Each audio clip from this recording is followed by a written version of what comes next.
يا مكة ما أطيبك بشجون همس الهادي. നമ്മൾ നബി സല്ലല്ലാഹു അലൈഹി വസല്ലമയെ എത്രത്തോളം പഠിക്കാൻ തയ്യാറാകുന്നുവോ അത്രത്തോളം നമ്മൾക്ക് നബി സല്ലല്ലാഹു അലൈഹി വസല്ലമയെ സ്നേഹിക്കാനും നബി സല്ലല്ലാഹു അലൈഹി വസല്ലമ പറഞ്ഞ കാര്യങ്ങളൊക്കെ ഉൾക്കൊള്ളാനും നമുക്ക് സാധിക്കും. അസ്സലാമു അലൈക്കും വറഹ്മത്തുള്ളാഹി വബറകാതുഹു. പരിശുദ്ധ റബീഉൽ അവ്വൽ പ്രമാണിച്ച് UAE വാഫി അലുമിനി അസോസിയേഷൻ സംഘടിപ്പിക്കുന്ന ഇലൽ ഹബീബ് സീസൺ 2-ന്റെ 19ാമത്തെ എപ്പിസോഡിലാണ് നമ്മളുള്ളത്. ഏവരെയും ഇലൽ ഹബീബ് സീസൺ 2-ന്റെ ഈ എപ്പിസോഡിലേക്ക് സഹർഷം സ്വാഗതം ചെയ്യുന്നു. റസൂൽ സല്ലല്ലാഹു അലൈഹി വസല്ലമ തങ്ങളുടെ ഹിജ്റയുടെ വിശേഷങ്ങൾ നമ്മൾ പറഞ്ഞുകൊണ്ടിരിക്കുകയാണ്. അതിന്റെ ഏറ്റവും ഏകദേശം അവസാന ഘട്ടത്തിലേക്ക് നമ്മൾ എത്തിച്ചേരുകയാണ്. ഈ ഒരു ഘട്ടത്തിൽ റസൂൽ സല്ലല്ലാഹു അലൈഹി വസല്ലമ തങ്ങളുടെ ജീവിതത്തെക്കുറിച്ച് കൂടുതൽ നമ്മൾ പഠിക്കാൻ തയ്യാറാകണം. അതിന്റെ പ്രാധാന്യം വളരെ വലുതാണ്. ഏതായാലും നമ്മൾ ഇത്രയും 19-18 എപ്പിസോഡുകൾ നിങ്ങൾ കേട്ട് കഴിഞ്ഞു. ഇനിയും തുടർന്നും നമ്മുടെ പരിപാടികൾ, നമ്മുടെ ഈ ഒരു പ്രോഗ്രാം അവസാനിച്ചാലും വീണ്ടും ഈ ഒരു പ്രോസസ്സ് നമ്മൾ പഠിക്കുക എന്നുള്ളത് തുടർന്ന് കൊണ്ടുപോകണം എന്നാണ് സാന്ദർഭികമായി എനിക്ക് പറയാനുള്ളത്. ഏതായാലും ആ ഹിജ്റയുടെ പാഠങ്ങൾ നമ്മൾ ചർച്ച ചെയ്തുകൊണ്ടിരിക്കുകയാണ്. അതിൻ്റെ അടുത്ത ഒരു തലത്തിലേക്ക് നമ്മൾ കടക്കുന്നു. നമ്മുടെ ഈ ചർച്ചയിലേക്ക് എല്ലാവരെയും ഒരിക്കൽ കൂടി സ്വാഗതം ചെയ്യുകയാണ്. ബഹുമാനനായ ഹാഫിസ് സഈദ് അലി വാഫി ഉസ്താദ് നമ്മുടെ ചർച്ചയ്ക്ക് നേതൃത്വം നൽകുകയാണ്. അസ്സലാമു അലൈക്കും വറഹ്മത്തുള്ളാഹി വബറകാതുഹു. ബിസ്മില്ലാഹിർ റഹ്മാനിർ റഹീം. അൽഹംദുലില്ലാഹി റബ്ബിൽ ആലമീൻ. വസ്സലാത്തു വസ്സലാമു അലാ സയ്യിദിനാ വനബിയ്യിനാ വഹബീബിനാ മുഹമ്മദിൻ സല്ലല്ലാഹു അലൈഹി വസല്ലം വഅലാ ആലിഹി വസഹ്ബിഹി അജ്മഈൻ. اللهم أخرجنا من ظلمات الوهم وأكرمنا بنور الفهم وافتح علينا بمعرفة العلم وسهل أخلاقنا بالحلم واجعلنا ممن يستمعون القول فيتبعون أحسنه.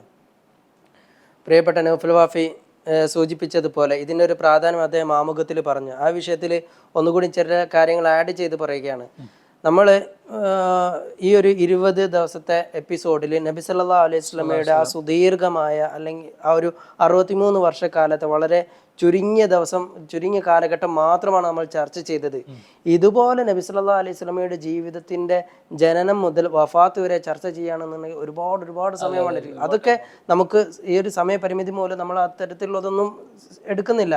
അപ്പോൾ എനിക്കും നൗഫൽ വാഫി പറഞ്ഞതുപോലെ പറയാനുള്ളത്, പരമാവധി നമ്മൾ നമ്മുടെ ഒഴിവ് സമയം ഉപയോഗപ്പെടുത്തി, ഇപ്പോഴൊക്കെ ഈ ആധുനിക കാലഘട്ടത്തിൽ ഈ യൂട്യൂബിലൊക്കെ ഇത്തരത്തിലുള്ള ഒരുപാട് ക്ലാസ്സുകളൊക്കെ അവൈലബിൾ ആണ്. അപ്പോൾ നമ്മൾ നമ്മുടെ സമയം ഉപയോഗപ്പെടുത്തി മറ്റുള്ള കാര്യങ്ങളൊക്കെ കണ്ട് വെറുതെ സമയം കളയുന്നതിന് പകരം നബി സല്ലല്ലാഹു അലൈഹി വസല്ലമയെ പഠിക്കാനും നമ്മൾ ഒരു ദിവസത്തെ ഏറ്റവും കുറഞ്ഞ സമയമെങ്കിലും അതിൽ നമ്മൾ മാറ്റി വെച്ചാൽ നമുക്ക് നമ്മുടെ ജീവിതത്തിൽ ഒരുപാട് മെച്ചങ്ങൾ ഉണ്ടാകും. കാരണം നമ്മൾക്ക് നബി സല്ലല്ലാഹു അലൈഹി വസല്ലമയെ സ്വീകരിക്കണമെങ്കിൽ, നബി സല്ലല്ലാഹു അലൈഹി വസല്ലമയെ അംഗീകരിക്കണമെങ്കിൽ ആദ്യം നബി സല്ലല്ലാഹു അലൈഹി വസല്ലമയുടെ ശഖ്സിയത്ത്, ആരാണ് നബി സല്ലല്ലാഹു അലൈഹി വസല്ലം എന്ന് നമ്മൾ ശരിക്കും മനസ്സിലാക്കണം. കാരണം ഖുർആനിൽ പറയുന്നുണ്ട്, അം ലം യഅരിഫു റസൂലഹും ഫഹും ലഹു മുൻകിറൂൻ. ഈ ഒരു സൂക്തത്തിന്റെ ആശയം എന്താണെന്ന് വെച്ചാൽ, അവർക്ക് നബി സല്ലല്ലാഹു അലൈഹി വസല്ലമ അപരിചിതനായത് കൊണ്ടാണോ അവർ നബി സല്ലല്ലാഹു അലൈഹി വസല്ലമയെ നിഷേധിക്കുന്നത് അല്ലെങ്കിൽ അംഗീകരിക്കാത്തതെന്ന്. അപ്പോൾ ഈ ഒരു സൂക്തത്തിന്റെ താല്പര്യം, നമ്മൾ നബി സല്ലല്ലാഹു അലൈഹി വസല്ലമയെ എത്രത്തോളം പഠിക്കാൻ തയ്യാറാകുന്നുവോ അത്രത്തോളം നമ്മൾക്ക് നബി സല്ലല്ലാഹു അലൈഹി വസല്ലമയെ സ്നേഹിക്കാനും നബി സല്ലല്ലാഹു അലൈഹി വസല്ലമ പറഞ്ഞ കാര്യങ്ങളൊക്കെ ഉൾക്കൊള്ളാനും നമുക്ക് സാധിക്കും. അത് ഖുർആന്റെ ഒരു താല്പര്യമാണ്. കാരണം ഖുർആനിൽ അല്ലാഹു പറയുന്നുണ്ട്, വമാ ആതാകുമുർ റസൂലു ഫഖുദൂഹു വമാ നഹാകും അൻഹു ഫൻതഹു. നമ്മൾ നിസ്കരിക്കാൻ നമ്മൾ പഠിക്കുന്നുണ്ട്, നോമ്പ് നോൽക്കാൻ നമ്മൾ പഠിക്കുന്നുണ്ട്. കാരണം അതൊക്കെ നമ്മുടെ ഒരു നിർബന്ധ ബാധ്യതയാണ്. അത് ഖുർആന്റെ ഒരു കൽപ്പനയാണ്. അതുപോലെ ഖുർആന്റെ കൽപ്പനയാണ്, നിങ്ങൾ നബി സല്ലല്ലാഹു അലൈഹി വസല്ലം എന്താണോ പറഞ്ഞത് ചെയ്തത് അതൊക്കെ നിങ്ങൾ നിങ്ങളുടെ ജീവിതത്തിലും പാലിക്കണം. എന്താണോ ചെയ്യരുത് എന്ന് പറഞ്ഞത് അത് നിങ്ങളുടെ വിട്ടു നിൽക്കുകയും ചെയ്യണം.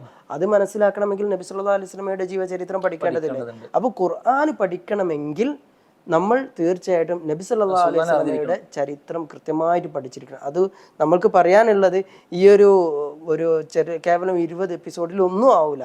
അത് റസൂലുള്ളാഹി സ്വല്ലല്ലാഹു അലൈഹി വസല്ലമയുടെ ചരിത്രം പഠിക്കാനുള്ള ഒരു താല്പര്യം ജനിപ്പിക്കുക മാത്രം. ഹിജ്റ തന്നെ എനിക്ക് തോന്നുന്നത് നമ്മൾ എല്ലാ ഭാഗങ്ങളും ഒരിക്കലും ഉൾപ്പെടുത്തിയിട്ടില്ല. ചുരുക്കിയിട്ട് കാരണം വളരെ ഇമ്പോർട്ടന്റ് ആയിട്ടുള്ള കാര്യങ്ങൾ മാത്രമേ നമ്മൾ പറയുന്നുള്ളൂ. ഹിജ്റ തന്നെ പഠിക്കുകയാണെന്ന് നമുക്ക് ഇനിയും ഒരുപാട് പഠിക്കാനുണ്ട്. മാത്രമല്ല നമ്മൾ മനസ്സിലാക്കേണ്ടത് നമ്മെ സംബന്ധിച്ചിടത്തോളം നമ്മളെ ഭരണഘടന എന്ന് പറയുന്നത് ഖുർആനാണ്. ഖുർആൻ എങ്ങനെയാണ് ഖുർആൻ അനുസരിച്ച് ജീവിക്കേണ്ടത് എന്ന് നമുക്ക് കാണിച്ചു തരുന്നത് നബി സല്ലല്ലാഹു അലൈഹി വസല്ലമയാണ്. കാരണം ചില ഇസ്ലാമിക പണ്ഡിതന്മാർ പറയുന്ന രസകരമായിട്ടുള്ള ഒരു കാര്യമുണ്ട്. വൻ നബി അലൈഹി സ്വലാത്തു വസ്സലാം ഖുർആനുൻ യംഷി.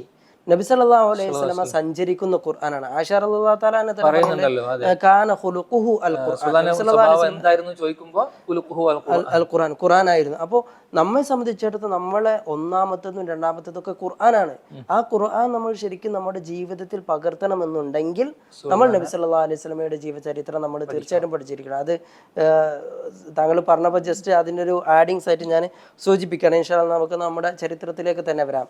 നമ്മൾ കഴിഞ്ഞ എപ്പിസോഡിൽ ചർച്ച ചെയ്തത് നബി സല്ലല്ലാഹു അലൈഹി വസല്ലമ ഖുബായിലെത്തി അവിടെ മസ്ജിദ് ഖുബ അതൊക്കെ നിർമ്മിച്ചു. അങ്ങനെ ഇനി അവിടെ നിന്ന് ഏകദേശം 4-5 കിലോമീറ്റർ അപ്പുറത്തുള്ള മസ്ജിദുൻ നബവി നിൽക്കുന്ന അവിടെയായിരുന്നു നബി സല്ലല്ലാഹു അലൈഹി വസല്ലമയുടെ വീടും ഉണ്ടായിരുന്നത്.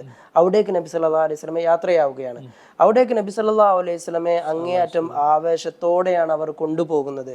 ചരിത്ര ഗ്രന്ഥങ്ങളിലൊക്കെ പറയുന്നത് അൻസാറുകൾ വന്ന് ആയുധങ്ങളൊക്കെ അണിഞ്ഞ് അങ്ങനെയാണ് നബി സല്ലല്ലാഹു അലൈഹി വസല്ലമയെ ഇങ്ങനെ കൊണ്ടുപോകുന്നത്. അതിൻ്റെ കാരണം എന്ന് വെച്ചാൽ അവർ അഖബ ഉടമ്പടിയിൽ വെച്ച് പറയുന്നുണ്ട്, മദീനയിലെത്തിയാൽ താങ്കളുടെ സംരക്ഷണം ഞങ്ങളുടെ ഉത്തരവാദിത്തമാണ്. ഞങ്ങളുടെ അഭിമാനം സംരക്ഷിക്കുന്നത് പോലെ, അല്ലെങ്കിൽ ഞങ്ങളുടെ കുടുംബത്തെ സംരക്ഷിക്കുന്നത് പോലെ താങ്കളെയും സംരക്ഷിക്കുമെന്ന് അവർ അഖബ ഉടമ്പടിയിൽ വാക്ക് കൊടുത്തിട്ടുണ്ട്. ആ വാക്കിന്റെ പൂർത്തീകരണം എന്നോണാണ് അവർ ആയുധങ്ങളൊക്കെ അണിഞ്ഞ് എല്ലാ അർത്ഥത്തിലും ആയുധങ്ങൾ അണിഞ്ഞ് സ്വീകരിക്കുന്നത്. അതെ, അതൊരു പക്ഷെ അതിന് ഇപ്പോ നമ്മളൊക്കെ ഈ ആധുനിക കാലഘട്ടത്തിൽ ഗാർഡ് ഓഫ് ഓണർ ഏതെങ്കിലും രാജ്യതലവന്മാര് മറ്റു രാജ്യങ്ങളിലേക്ക് പോവാണെന്ന് നമ്മൾ കാണാറുണ്ട്. ഞാൻ ആദ്യമൊക്കെ വിചാരിച്ചു എന്താണ് ഇതിന്റെ സിർ. ഒരു പക്ഷെ ഇതായിരിക്കും, നമ്മൾ അവരോട് ഒരു പറയാതെ പറയാണ്, നിങ്ങൾ ഞങ്ങളുടെ നാട്ടിലേക്ക് വന്നു, ഇനി ഞങ്ങളുടെ നാട്ടിൽ കുറച്ച് ദിവസം നിങ്ങൾ താമസിക്കുന്ന സന്ദർഭത്തിൽ നിങ്ങളുടെ പൂർണ്ണ സംരക്ഷണം ഞങ്ങളുടെ ഉത്തരവാദിത്തമാണ്.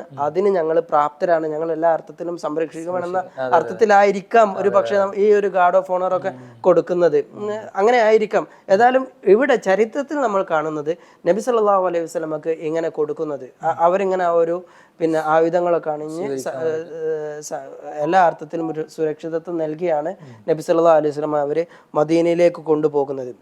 അങ്ങനെ മദീനയിലേക്ക് പോകുന്ന വഴിയിലാണ് നബി സല്ലല്ലാഹു അലൈഹി വസല്ലമ ഒരു വെള്ളിയാഴ്ച ആണ് പോകുന്നത്. ഖുബയിൽ നിന്ന് മദീനയിലേക്ക് പോകുന്ന ഒരു വെള്ളിയാഴ്ചയാണ്. ആ പോകുന്ന സന്ദർഭത്തിലാണ് നബി സല്ലല്ലാഹു അലൈഹി വസല്ലമ ജുമാ നിസ്കരിക്കുന്നത്. ആദ്യമായിട്ട് നബി സല്ലല്ലാഹു അലൈഹി വസല്ലമ ജുമാ നിർവഹിക്കുന്നത് അവിടെയാണ്. മക്കയിൽ നമുക്കറിയാവുന്നത് പോലെ ജുമാ നബി സല്ലല്ലാഹു അലൈഹി വസല്ലമ ആദ്യ ജുമാ നിസ്കരിക്കുന്നത്